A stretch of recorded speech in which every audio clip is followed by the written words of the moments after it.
কারুর বাড়ি থেকে যেই বিপুল অবৈধ টাকা সোনা এসব পাওয়া গেছে, এখানে কোনো কোনো মহল খুব উদ্দেশ্য প্রণোদিতভাবে, কুৎসামূলকভাবে সেখানে আমাদের দল বা নেত্রীকে জড়িয়ে বিভ্রান্তিমূলক কুৎসা চালাচ্ছে। আমরা এর তীব্র বিরোধিতা করছি। গোটা জিনিসটার সঙ্গে নেত্রী এবং দল এগুলোর কোনো সম্পর্ক নেই এবং নেতৃত্ব দূর দূরান্তে গোটা বিষয়টার সঙ্গে কোনো সম্পর্ক নেই। আমাদের উল্টে প্রশ্ন, এই যে এখন হঠাৎ দেখাচ্ছেন যে এর বাড়ি থেকে ওর বাড়ি থেকে এত টাকা এত সোনা পাওয়া যাচ্ছে, তো 3 মাস ধরে তো আপনাদের সরকার আছে। আর তার থেকেও বড় কথা, ভোটের আগের প্রায় 6 মাস তো আপনারাই চালিয়েছেন। পুলিশের বদলি, একের পর এক বাড়িতে তল্লাশি, বেছে বেছে তৃণমূল কংগ্রেসের নেতা কর্মীদের বাড়িতে তল্লাশি। তাহলে এখনকার 3 মাস আর তার আগের যে 6 মাস, এই প্রায় 9 মাস বা তার কম বেশি সময় এটা তো আপনারাই পুলিশ চালিয়েছেন, পুলিশের বদলি করেছেন, কে কোন দায়িত্বে থাকবে করেছেন, গোটাটা তো আপনারা চালিয়েছেন। তো তাহলে তখন ধরেননি কেন? এখন তো সেই প্রশ্নগুলো আসবে, তদন্তের দাবি আসবে। তাহলে শুধু ওদের কেন, এর সঙ্গে এটা কি বিজেপিও জানতো? এটা কি কোন দলের কোন নেতা উপকৃত হয়েছে এগুলোর থেকে? বিধাননগর যাতায়াত করেছে এইসব ব্যাপার স্যাপার? তো এই তদন্তের দাবি তো আসবে।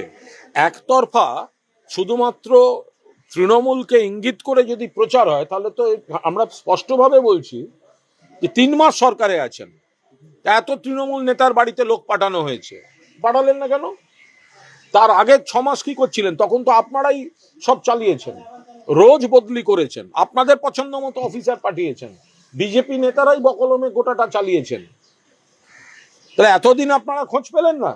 নাকি কোনো না কোনো কারণে এটাকে মানে এরকম একটা কিছু করার জন্য এর পেছনে কোনো নিজেদের আপনাদের কি মানে কি করে হলো এটা? আপনারা এত নেতার বাড়ি চলে যেতে পারছেন, এত নেতার বাড়ি রেড হচ্ছে, এখানে রেড হলো না? আজকের জন্য তুলে রেখেছিলেন। বীরভূম থেকেই তো অনেক রকম খবর আসছে, কার সঙ্গে কাদের যোগাযোগ। অনেকে নাকি আবার ভালো তৃণমূল হয়ে গেছে। শুধু ভালো তৃণমূল বললে হবে, তার সঙ্গে আবার অন্য দল বিজেপি বা এদের কারুর কোনো যোগাযোগ ছিল কিনা, তারা এসব লোকের কাছ থেকে কোনো না কোনো ভাবে উপকৃত হয়েছেন কিনা, আজকে কোনো কারণে এসব দেখাতে হচ্ছে।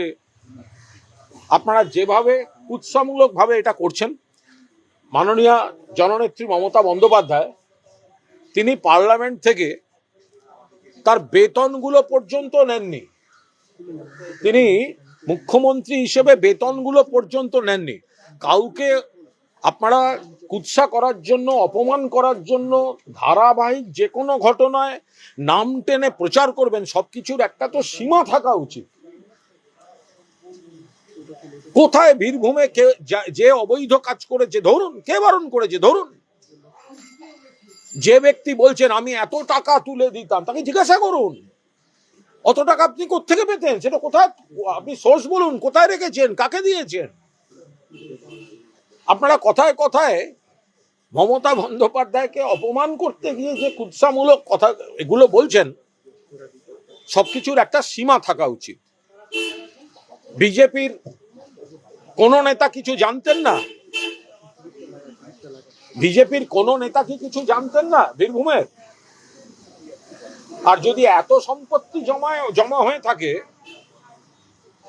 তাহলে সেটা কোন কোন কাজে ব্যবহার হয়েছে, এই টাকা কোন কোন কাজে, এবারের এই সোর্স থেকে কোনো কিছু এবারের ভোটে কেউ ব্যবহার করেছে কি না, সেগুলো তদন্তে আসুক।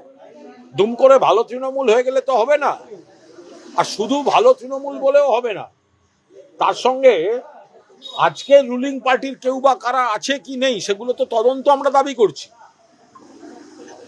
আজকে যেটা ধরা হচ্ছে, 3 মাস আগে ধরা হয়, 3 মাস ধরে ধরা হয়নি কেন? সবচেয়ে বড় কথা, বিষয়টা 3 মাস নয়, পুলিশ প্রশাসন কার্যত ভোটের আগে 6 মাস কন্ট্রোল করেছে, ইচ্ছে মতো রদবদল করেছে পুলিশ। বীরভূমকে টার্গেট করে অনেক রকম কাণ্ড হয়েছে, তো তখন ধরতে পারলেন না? ধরা হয়েছে, একদম ঠিক। অবৈধ টাকা ধরুন, অবৈধ সোনা ধরুন, কিন্তু এটাই কি সব? না হিমশৈলের চূড়া মাত্র। আর বাকিটা কোন কোন কাজে ব্যবহার হয়েছে দেখুন। অবশিষ্টাংশ ধরে নাটক সাজানো হচ্ছে কিনা দেখুন। শুধু তৃণমূলের দিকে আঙুল ঘুরিয়ে প্রচার করলে হবে? বীরভূমে অন্য যে সমস্ত দল ভোটে লড়েছে একটুখানি খবর নিন, তাদের কার কার সঙ্গে যোগাযোগ ছিল, বিধাননগরে কেউ যাতায়াত করতেন কিনা, এগুলোও তো খবর নিতে হবে। আমরা এগুলো সমস্তটারই তদন্ত দাবি করছি।